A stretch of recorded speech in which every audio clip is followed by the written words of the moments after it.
A otro libertador del pueblo de Israel. Vamos a darle gracias a Dios y vamos a estudiar esta historia.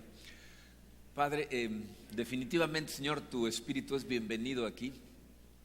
Te pedimos, Señor, que nos llenes de Él en este momento, que abras nuestro corazón, que nos dejes recibir esta palabra de transformación que es tu palabra, Señor. Te pido por cada uno de los que estamos aquí, Señor, para que nos des humildad, que nos dejes escucharte verdaderamente, que tratemos de vernos reflejados en las cosas que tú nos enseñas y que aprendamos a vernos, Señor, como tú nos ves. Te lo pido, Padre, en el poderoso nombre de tu Hijo Jesucristo. Amén. Muy bien, miren, antes de empezar nuestro mensaje del día de hoy, quiero hacerles una pregunta muy importante que tienen en su programa. ¿Qué tipo de persona te gustaría ser? No sé si en algún momento te has detenido a pensar en eso, pero ¿qué tipo de persona te gustaría ser? ¿Qué te gustaría que la gente pensara de ti? Piensen en esto. Dice, toda la gente, cuando habla de nosotros, bueno, no se sabían esto, pero la gente habla de ustedes. Todo el tiempo, ¿ok? O sea, en su familia, cuando está en una reunión familiar y se van, el primero que se va, todos los demás hablan del que se fue. Si nunca les ha tocado es porque siempre se van primero, pero hablan de ti, tus amigos, tus compañeros de trabajo, tus compañeros de la oficina, ¿verdad? Tus vecinos. Entonces, ¿qué te gustaría que toda esa gente dijera de ti? Fíjense, hay una realidad acerca del tipo de persona que cada quien es. Tú tienes control nada más sobre las cosas que haces, ¿estás de acuerdo? O sea, no tienes control sobre las cosas que te suceden, pero sí tienes control sobre cómo respondes ante las cosas que te suceden. Eso es lo que te hace el tipo de persona que eres, cómo respondes ante las cosas que te suceden, ¿no? Entonces, pensando en eso, ¿qué tipo de persona te gustaría ser? O sea, ¿cómo respondes ante las situaciones de la vida? O fíjense, pensándolo todavía de forma más profunda, ¿no te gustaría ser una persona extraordinaria? O sea, si te pones a pensar en el tipo de persona que te gustaría ser, ¿no te gustaría que en todas las áreas de tu vida fueras una persona extraordinaria? No me refiero extraordinario en algo, ¿no? O sea, hay mucha gente así, ¿no? Que son muy buenos para una cosa, ¿no? O sea, que tú en tu vida fueras considerado un esposo extraordinario, una esposa extraordinaria, un hijo, ¿no? Un hermano, un amigo, un trabajador extraordinario, así que la gente dijera, no, es que no, es extraordinario, ¿no? O como jefe, que la gente hablara de ti y dijera, este es un jefe extraordinario, es fuera de lo normal, ¿no? O sea, ¿no te encantaría que esa fuera la norma? Ser extraordinario en todos los roles de tu vida. ¿Se imaginan cuánto cambiaría nuestra vida si nos levantáramos pensando, ¿cómo le puedo hacer para ser una versión extraordinaria de mí? Bien, estuve haciendo experimentos con esto porque lo vengo pensando desde hace un tiempo y ¿saben qué me di cuenta? Que no es tan fácil como parece. O sea, que si tú ante la siguiente situación que enfrentes, ante la siguiente decisión, ante la siguiente petición o situación que enfrentes en general, no que alguien se mete en la fila o que tienes problemas en la tienda o lo que sea, si tú en ese momento detienes y dices, ¿qué haría yo si fuera extraordinario? Te vas a dar cuenta que tu primer instinto no es ser extraordinario. O sea, lo primero que te viene a la cabeza no tiene nada que ver con ser extraordinario por diferentes razones, ¿no? Pero la realidad es que no nos comportamos como gente extraordinaria. Pero fíjense, aquí hay otra pregunta que vale la pena analizar. ¿Cuántas veces crees que vas a vivir la vida? Digo, si crees en la Biblia, una, ¿no? Tienes una chance de ser el tipo de persona que quieres ser. Y si nada más vas a vivir una vez, ¿no valdría la pena intentar ser una persona extraordinaria? Y miren, me he topado con gente cuando hablamos de estos temas, me dice, ay, esa es una bola de tonterías. Hace muchos años di una conferencia ante un grupo de personas que estaba titulada Un trabajador extraordinario. Era a todo el staff de un hotel. El director del hotel, antes de entrar a la conferencia, me dijo, ya nos vas a llenar la cabeza de tonterías, ¿verdad? Si tú crees que esto que les estoy diciendo es una tontería, piensa en esto. Si ahorita aquí presente en la sala estuviera o tu esposa o tu esposo, uno de tus hijos o tu jefe o uno de tus trabajadores, saliendo de aquí le dirías, oye, todo eso que escuchaste no le hagas caso, son puras tonterías, no trates de ser extraordinario, por favor. ¿Le dirías eso a alguien? ¿Te imaginas cómo sería tu vida si toda la gente con la que tú interactuaras fuera extraordinaria? ¿Te imaginas el mundo en el que viviríamos si todos estuviéramos todo el tiempo tratando de ser gente extraordinaria? Escúchame claramente porque esta es la realidad. Si tú te consideras cristiano, eso es exactamente lo que se supone que estás tratando de ser. Extraordinario. Fíjate, si tú crees en Dios, fíjate, todas las cosas en las que crees y a lo mejor ni sabías, fíjate. Si tú crees en Dios, crees que el tiempo es lineal. Es decir, que el tiempo empezó y va a terminar. Y todo lo que está pasando entre un punto y el otro es una historia planeada por Dios de antemano, antes del inicio del tiempo, ¿verdad? Todo lo que está pasando es una historia en el universo que va a llevar a una conclusión final, que es el plan de Dios para todo el universo. Y si tú crees en eso, crees también que Dios te ama tanto que envió a su Hijo Jesucristo a morir por ti para que tú pudieras ser parte de esa historia, que tienes una parte importante en la historia, en el plan de Dios para todo el universo. Y crees que eres responsable ante Dios de esa participación, es decir, crees que un día vas a estar frente a Él y vas a dar cuentas de lo que hiciste o dejaste de hacer con respecto al plan que tenía para ti, a tu parte en ese plan con los recursos que te dio. Por lo tanto, piensas que cada día de tu vida es un día importante que debe de ser vivido de forma extraordinaria.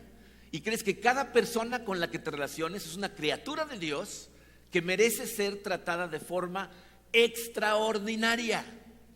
Eso es lo que tú crees si eres cristiano. O sea, no tienes opción, no hay para dónde hacerse. Tenemos que pensar diferente, ¿no? Tenemos que decir, ya sé lo que yo haría ordinariamente, pero ¿qué haría una versión extraordinaria de mí?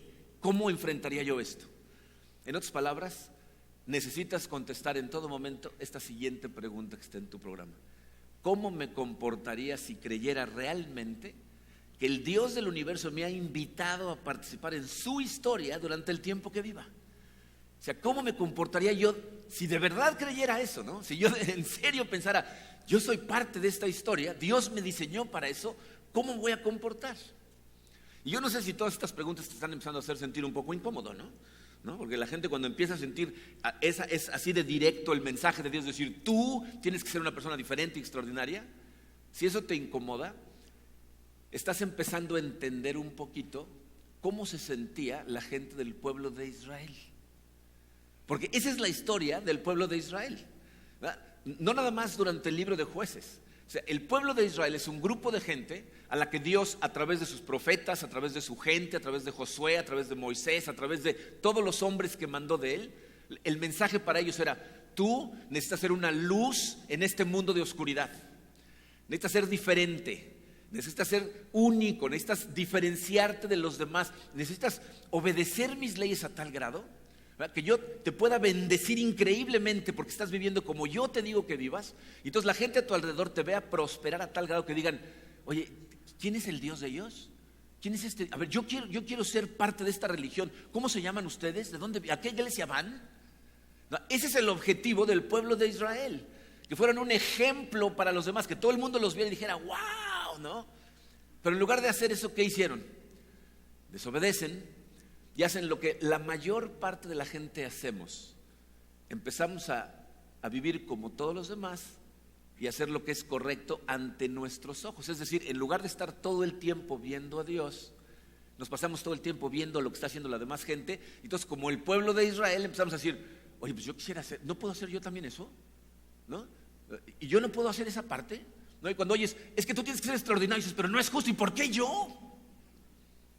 ¿Por qué no puedo ser ordinario? ¿Por qué no puedo vivir como ese de allá, no? Y entonces el pueblo de Israel empezó a imitar las costumbres de la gente a su alrededor, empezaron a adoptar los ídolos de la gente alrededor, empezaron a vivir como todo el mundo alrededor y cayeron en ese ciclo del que hemos hablado muchas veces durante esta serie, ¿no? Desobedecen, viene un desastre en donde los invaden, los subyugan, claman a Dios y entonces Dios manda un libertador.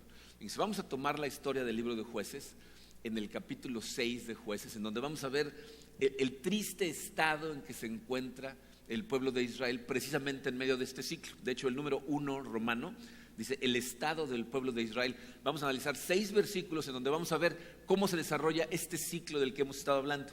Dice el número 1, dice: los israelitas hicieron lo que ofende al Señor. Siempre el ciclo empieza con eso. Es cuando haces algo que tú sabes que no deberías de estar haciendo. ¿Okay? Lo sabes perfectamente, pero de todas maneras lo haces. Dice, hicieron lo que ofende al Señor y Él los entregó en manos de los madianitas durante 7 años, ¿no? O sea, ¿se acuerdan de lo que hemos hablado en esta serie, no? Tanto te gustan sus costumbres, órale, que te dominen ellos. Los madianitas eran unos parientes muy lejanos del pueblo judío, con el que tenían un problema milenario, Se le habían pasado agarrándose sombrerazos toda la vida, y hay veces que Israel estaba encima de ellos, y en este caso ahorita Madián está encima de ellos y lleva 7 años haciéndoles un montón de cosas que ahorita vamos a ver. Dice el número 2.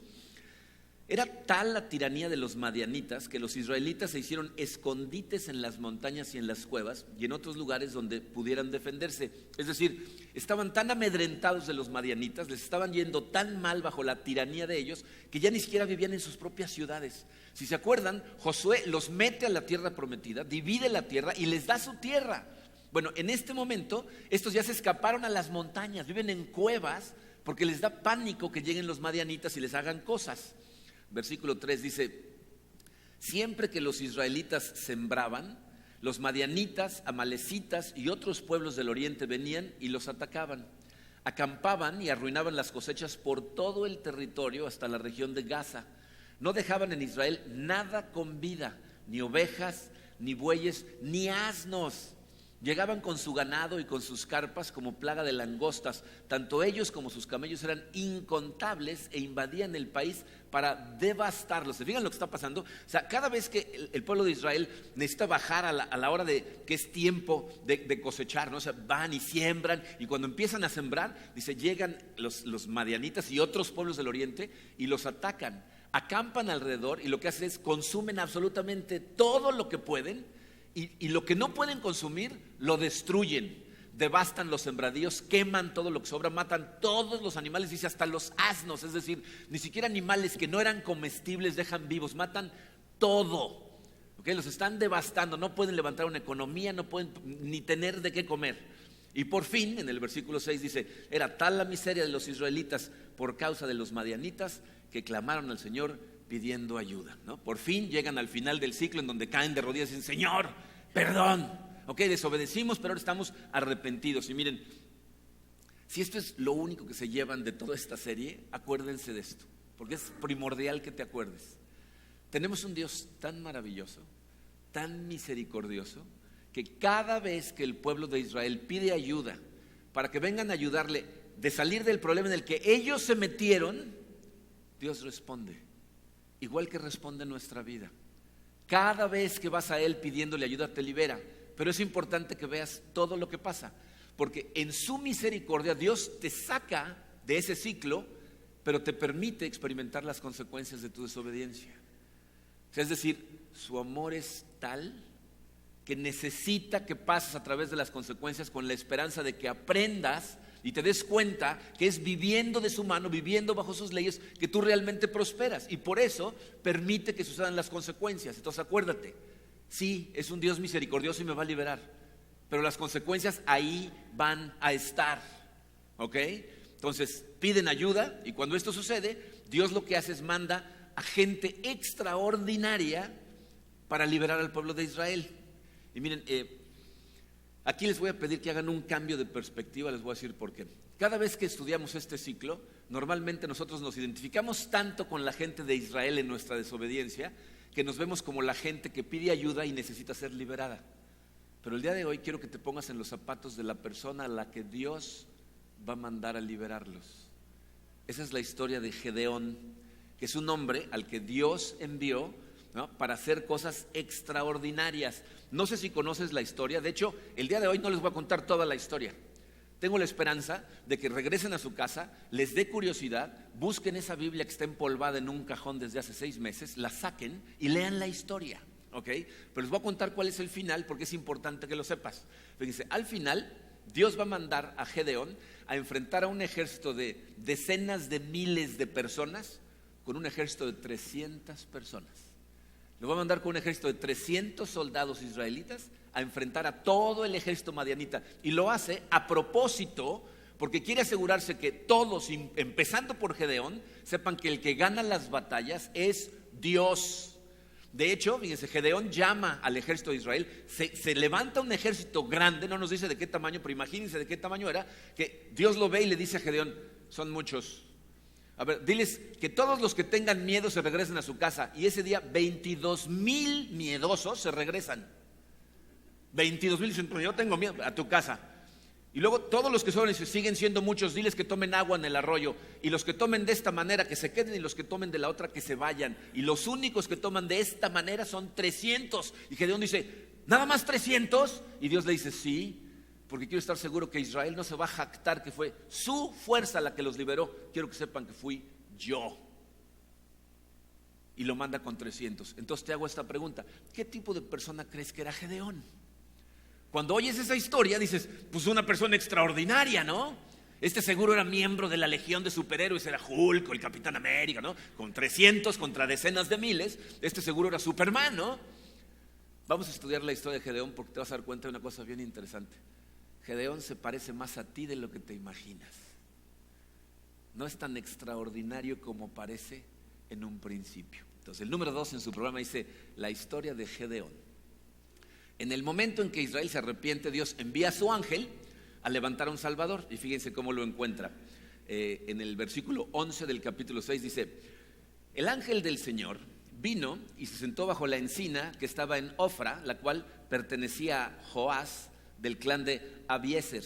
Su hijo Gedeón estaba trillando trigo en un lagar para protegerlo de los madianitas. Miren, como no conocemos la época, no estamos familiarizados con las formas de esa época, no te das cuenta de lo que está diciendo el versículo, pero lo que nos está diciendo es que está escondido. O sea, nos dice que está trillando el trigo en un lagar. Trillar el trigo es algo que se hacía al aire libre, de preferencia en un lugar elevado para que hubiera mucho viento, porque lo que hacen es toman el trigo y lo avientan al aire, el aire se lleva a la basura, caen los granos, están separando los granos de la basura.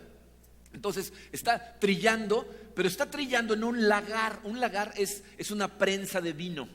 O sea, está metido en un valle, en un agujero, sumergido bajo tierra, en el lugar en donde pisaban las uvas.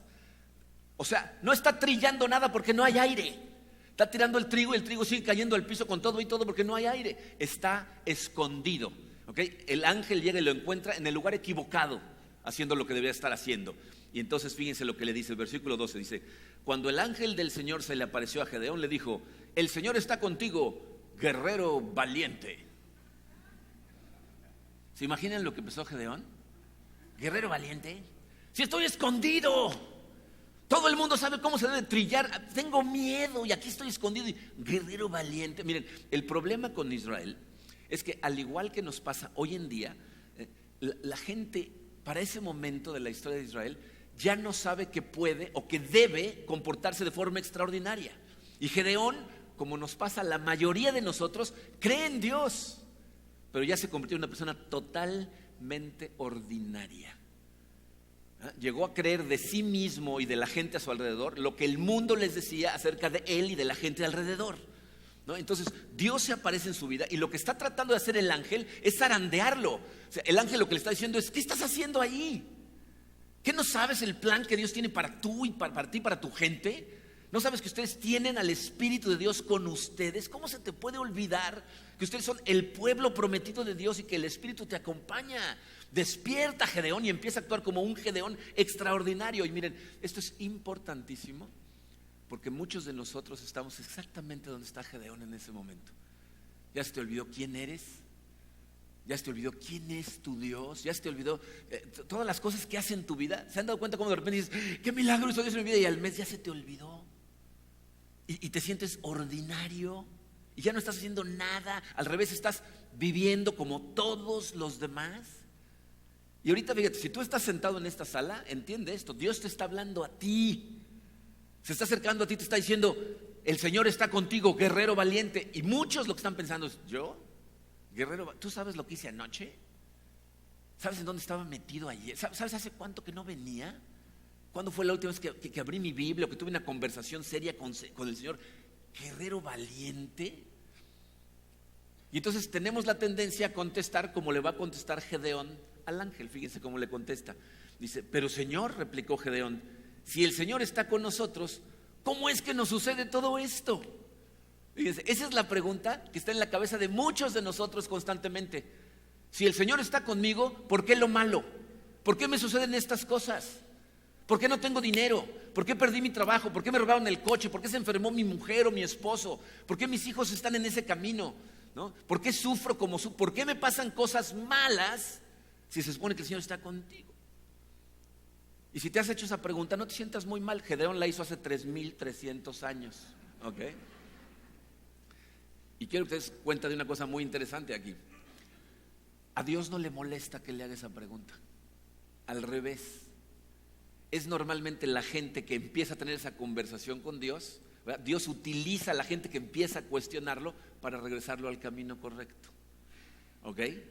Entonces, pero él continúa, ¿no? Todavía no termina de quejarse. Dice, ¿dónde están todas las maravillas que nos contaban nuestros padres cuando decían, el Señor nos sacó de Egipto? En otras palabras está diciendo, sí, mis antepasados no hablaban de otra cosa. No he oído otra cosa más que el Señor era grandioso. Él nos sacó de Egipto, Él abrió el mar, Él hizo esto. ¿Por qué no hace milagros hoy? ¿Por qué no lo veo en mi vida? Y termina en el 13 su queja diciendo, la verdad es que el Señor nos ha desamparado y nos ha entregado en manos de Madián. Se dice, yo ni soy un gran guerrero, ni el Señor nos está liberando, y la verdad ya me está costando trabajo creer en todas estas cosas. ¿Has llegado a ese punto? Cuando de pronto estás diciendo, ya me está costando creer todo esto de que Dios está conmigo y es milagroso, me va a salvar. ¿Saben qué es muy interesante? Mucha gente, cuando tengo oportunidad de platicar con ellos, me dicen cosas como esta. Es que si Dios tan solo me hablara un poco más claro y me dijera qué hacer, lo haría. ¿Será? O sea, si saliendo hoy de aquí se te apareciera un ángel y te dijera, valiente guerrero, el Señor está contigo, ves toda esta cultura que nos rodea y que tiene subyugados a toda tu gente, quiero que vayas y luches contra ella. ¿Irías? La verdad es que la mayor parte de nosotros contestamos como Gedeón, ¿no? ¿Cómo si el Señor no está conmigo? Pero ¿sabes qué hace Dios cuando nosotros le contestamos así? Te zarandea más fuerte. Fíjense, Jueces 6:14 dice, el Señor lo encaró y le dijo, ve con la fuerza que tienes y salvarás a Israel del poder de Madián. Yo soy quien te envía, ¿no? O sea, ve en este momento, te estoy diciendo que puedes porque yo te estoy enviando. Y uno pensaría que ese es el momento en que Gedeón va a decir, sí, ¿no? Vamos, ¿no? Pero no. En el versículo 15, fíjense cómo contesta. Pero Señor, objetó Gedeón, ¿cómo voy a salvar a Israel? Mi clan es el más débil de la tribu de Manasés y yo soy el más insignificante de mi familia. No, le está diciendo, la tribu de Manasés es la más débil de todas las tribus, mi clan es el más chiquito de toda la tribu y yo soy el más insignificante de todo el clan. Traducción, Señor, ¿yo? Si yo no tengo ni tiempo, ni dinero, fui a una escuela de gobierno, en el recreo me pegaban, ¿no? O sea, pasé de panzazo, ¿no? O sea, no tengo ni novia, no tengo ni amigos, es más, ni mi teléfono es inteligente, ¿no? No entiendo ni lo que es el Twitter, apenas tengo Facebook y mis únicos amigos son mis papás, como yo, Señor, ¿no? Y cuando le decimos eso al Señor, Él nos contesta esto. El Señor respondió, perdón, olvídalo, yo creo que me equivoqué de casa. Eso no dice la Biblia, ¿eh? Lean sus Biblias de vez en cuando para que nadie se los cotorree. ¿No? O sea, Dios va a decir, no me había dado cuenta que eras tú, el inútil de ti, perdón, me equivoqué. Miren, obviamente eso no dice la Biblia, pero lo que sigue es tan importante que necesito que pongan atención.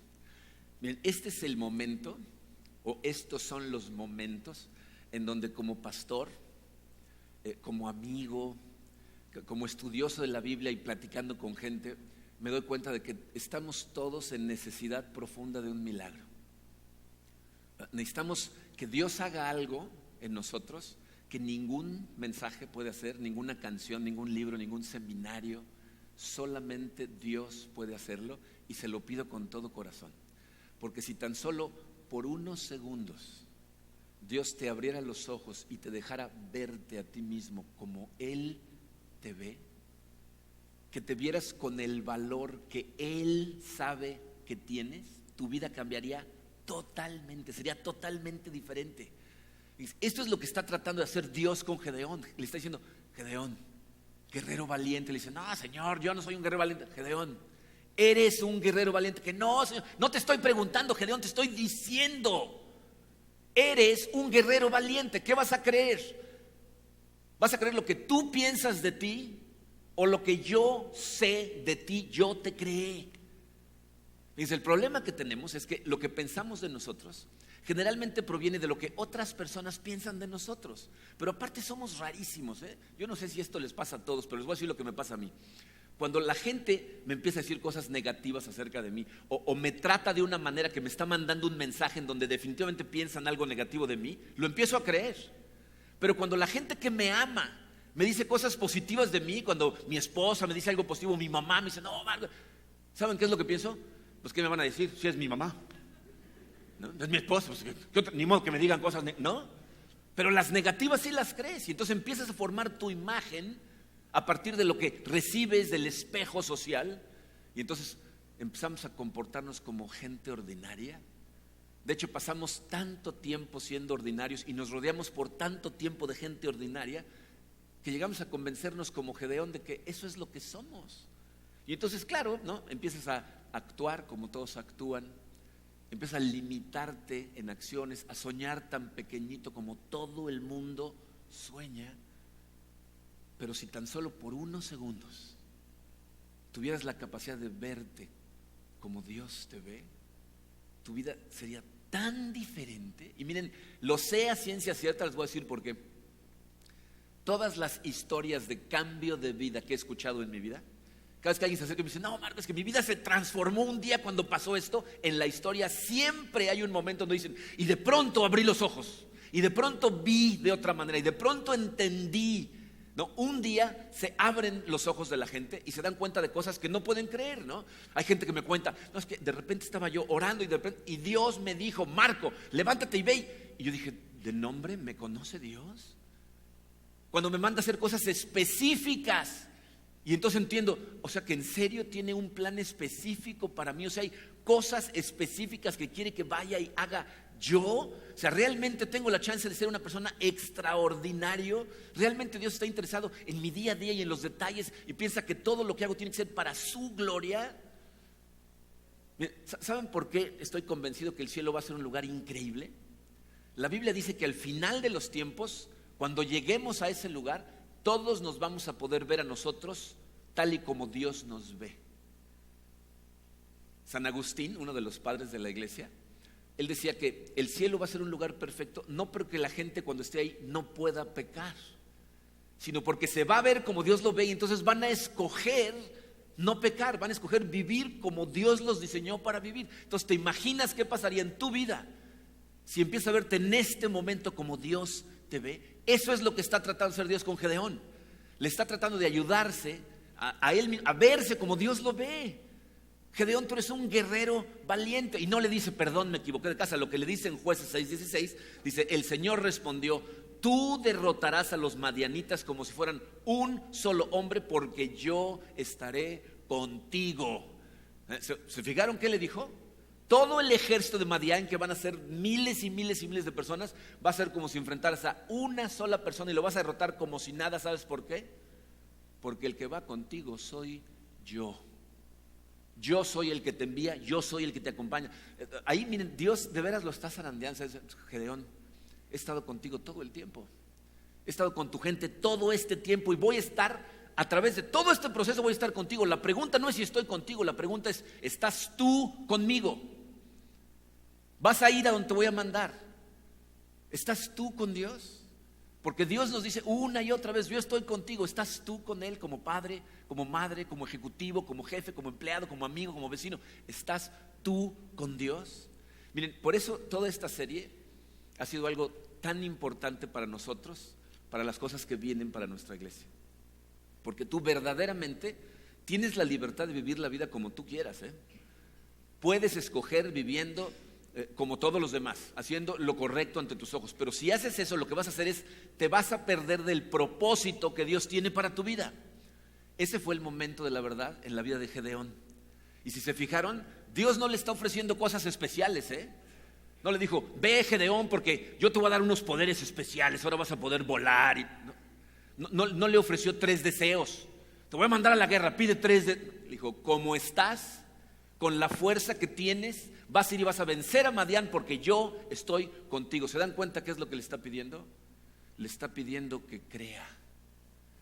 Le está diciendo, vas a empezar a vivir tu vida como alguien que está convencido que Dios está con él. Vas a creer en mí. Y escúchalo bien, porque eso es todo lo que está pidiendo de ti también. Está pidiendo que le creas. Le está pidiendo que estés convencido que antes de tomar cada decisión, que antes de tomar cada acción, acuérdate, Dios está conmigo, está en mí y aparte está a mi favor. Él está de mi lado. Él va a ir conmigo a estas batallas. Miren, yo sé lo que mucha gente piensa cuando hablamos de estas cosas, pero yo no soy Gedeón, yo no soy un personaje de la Biblia, yo no sé a ciencia cierta si esto es verdad para mí. Ya sé que lo que quieres es motivarme un poquito, pero entiéndeme, esto es lo que la Biblia trata de decirnos a ti y a mí en todo momento. De hecho, esto es tan importante que 1300 años después, el apóstol Pablo va a sentir la necesidad de recordarle estas cosas a un grupito de cristianos que viven en Roma. En la época de Pablo, el enemigo no eran los madianitas, era el imperio romano, que era el imperio más poderoso que había existido en la historia. Y si tú querías cambiar la cultura en el momento del imperio romano, el lugar más difícil era la ciudad de Roma. Y por eso Pablo le escribe a los cristianos en Roma y les dice, tú tienes que ser una luz para esa ciudad. Y les dice estas palabras que seguramente has oído, Romanos 8:31. Si Dios está de nuestra parte, ¿quién puede estar en contra nuestra? Si Él va contigo a hacer estas cosas, ¿quién va a poder contra ti? ¿Qué le está diciendo a Gedeón? Gedeón, ya sé que eres el más pequeño de tu tribu. Ya sé que te sientes un inútil. Ya sé que fuiste a la escuela de gobierno y pasaste de panzazo. Ya sé. Pero te estoy diciendo, yo voy a estar contigo. Si tan solo te puedes empezar a ver como yo te veo, si te empiezas a ver de forma diferente a ti y a las cosas a tu alrededor, en ese momento todo va a cambiar. Tienes que entender, yo estoy contigo, estoy en ti, estoy por ti. Y si lo piensan, fíjense, los romanos, o sea, los cristianos en Roma, podrían haber contestado exactamente igual que Gedeón, ¿no? Porque ellos podrían haber dicho, ¿nosotros? ¿No has oído hablar de Nerón, que está matando a todos los cristianos? ¿No has oído hablar de las matanzas que hacen cuando alguien dice que es cristiano? ¿Nosotros? ¿Cómo sabes que Dios está con nosotros? Y fíjense, esta es nuestra bendición. Nosotros estamos de este lado de Cristo. Gedeón estaba del otro lado. Gedeón había puesto su fe en una promesa de alguien que iba a venir. Pero Pablo le va a recordar a los romanos que nuestra fe está puesta en una promesa que ya se cumplió. Fíjense cómo continúa en el versículo 32. El que no escatimó ni a su propio hijo, sino que lo entregó por todos nosotros, ¿cómo no habrá de darnos generosamente junto con él todas las cosas? Ya sabía él que los romanos iban a preguntar, ¿y cómo sabes? Y ya sabía que tú ibas a preguntar, ¿y cómo sé que está conmigo? Dice, ¿cómo sabes? Porque hace 2000 años Dios envió a su Hijo Jesucristo para morir en la cruz, para darte vida y asegurarse que tuvieras al Espíritu Santo en ti para que te acompañara en todo momento. Y eso es lo que nos está tratando de decir Pablo a nosotros. Tú eres valioso. Bien, ¿saben cómo se calcula el valor de una cosa? Una buena manera de hacerlo es ponlo a la venta. Y fíjate cuánto la gente está dispuesto a pagar por esa cosa. Y te enteras de su valor. Pablo dice, ¿te das cuenta del valor que tienes? Dios igualó tu vida a la vida de su Hijo. Así de valioso te ve. Lo hizo para poner a su Espíritu en ti. Entonces fíjense, la pregunta que nosotros tenemos que contestar hoy para nosotros es esta. ¿Cuándo vas a empezar a vivir en base al valor que Dios te da y a verte como Dios te ve? ¿En qué momento vas a abrir los ojos, empezar a escuchar a Dios, a creerle a Dios, darte cuenta que tienes todo el valor del mundo para Él al grado que mandó a Jesucristo por ti y empezar a verte como el guerrero valiente que Él ve en ti? ¿No? Dios le está diciendo a Gedeón, Gedeón, deja de dar excusas. Yo te veo a ti como un guerrero valiente, estoy contigo, voy a ir contigo, ve. Y ahora te lo está diciendo a ti. Y la pregunta es, ¿cómo vamos a responder? Fíjense, la historia de Gedeón es la historia de un hombre que poco a poco entendió el valor que tenía ante Dios, y eso lo que causó es que le diera a él el valor para vivir de forma extraordinaria. Pero quiero que se acuerden de esto. Dios quería que Gedeón estuviera seguro de que el que estaba ganando esa batalla era Dios, no Gedeón. Por eso lo manda con poquita gente, porque Dios todo lo que quiere que haga es que le crea. Se cree en mí, cree que yo estoy contigo, cree que yo voy a ganar la batalla y ve. O sea, todo lo que Gedeón tiene que hacer es ir. Lean la historia, porque Gedeón todo lo que tiene que hacer es ir. La batalla la gana el Señor. Y eso es importantísimo para Gedeón y es importantísimo para nosotros en este momento, para ti y para mí. Nosotros como miembros de Comunidad de Fe, miren, cuando a principio de este año hablamos con ustedes y les dijimos, creo que estamos listos para empezar un proyecto de construcción de nuestro templo, no estábamos hablando nada más de construir un edificio. Hemos estado hablando desde el principio de impactar a Cancún. Les pedí hace 6 meses que estuvieran orando todos los días, diciéndole a Dios: Señor, utiliza Comunidad de Fe para impactar esta ciudad y utilízame a mí de forma personal de alguna manera. Nuestro enemigo allá afuera no son miles y miles de madianitas. Estamos rodeados de una cultura que tiene esclavizada a la mayor parte de nuestra sociedad. Y nuestro trabajo como cristianos, como miembros del ejército de Dios, es salir a esa cultura y ser una luz, ser diferentes, mantenernos diferentes de ellos, aunque estamos mezclados con ellos, para poder cambiar la cultura en la que vivimos. Y de la única manera en que vamos a triunfar en esta tremenda campaña es si cada uno de nosotros empieza a pedirle a Dios que nos deje vernos como Él nos ve y empecemos a creerle a Dios que Él está con nosotros, está dentro de nosotros y está por nosotros. Esa es la vida a la que fuiste invitado a participar. Esa es la vida a la que Israel fue invitado a participar. La mayor parte de la gente en Israel rechazó ese llamado y desperdiciaron su vida. Mi oración es que Dios haga con nosotros lo que hizo con Gedeón, que abra nuestros ojos y nos deje vernos como Él nos ve, que empecemos realmente a darnos cuenta del valor que tenemos ante Él, que somos hombres y mujeres, que Dios está en nosotros, con nosotros, por nosotros en todo momento, que ese sea el filtro que utilices para todas las decisiones, pensamientos que tomes, que con su gracia podamos ser esposos extraordinarios, padres extraordinarios, amigos extraordinarios. Si empezamos a hacer eso, fíjate, tú te vas a convertir en la extraordinaria persona que Dios te diseñó para ser. Y si Dios hiciera eso con cada uno de nosotros aquí en Comunidad de Fe, eso verdaderamente sería extraordinario. Porque entonces íbamos a hacer el impacto que Él está esperando de esta su iglesia. Vamos a orar.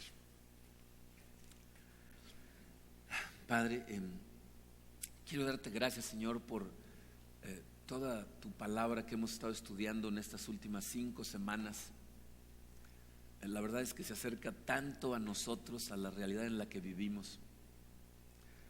Muchos de nosotros, sin darnos cuenta, nos hemos convertido en gente ordinaria, Señor.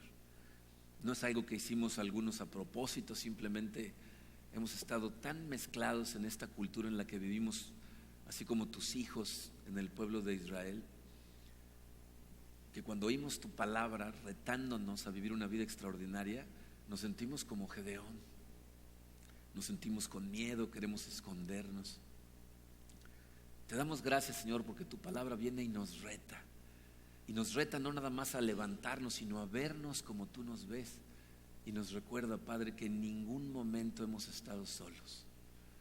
Te pido, Señor, que nos ayudes a todos en este momento a empezar a vernos como tú nos ves, a amarnos a nosotros mismos como tú nos amas, a valorarnos, Señor, como tú nos valoras, y que nos demos cuenta que no somos nada más ovejas que están perdidas llorando en el monte, sino que somos el libertador que tú has mandado a esta cultura para transformarla. que verdaderamente somos valientes guerreros en tu ejército y que tú estás al frente de ese ejército y todo lo que tenemos que hacer es creerte a ti, creer que estás con nosotros, que estás en nosotros, que estás por nosotros. Te pido, Señor, que transformes nuestro corazón y nos dejes vivir de hoy en adelante con esa creencia y con esa fortaleza, porque queremos vivir para tu gloria y que esta ciudad sepa que hay un Dios en el universo y que ese Dios eres tú, y que la gente que vive para Él vive bendecida, fortalecida, vive plenamente y puede ser una luz para la gente a su alrededor. Envíanos a nosotros, Padre, te lo pido de todo corazón, en el nombre hermoso de tu Hijo Jesucristo. Amén. Muy bien, vamos a recoger diezmos.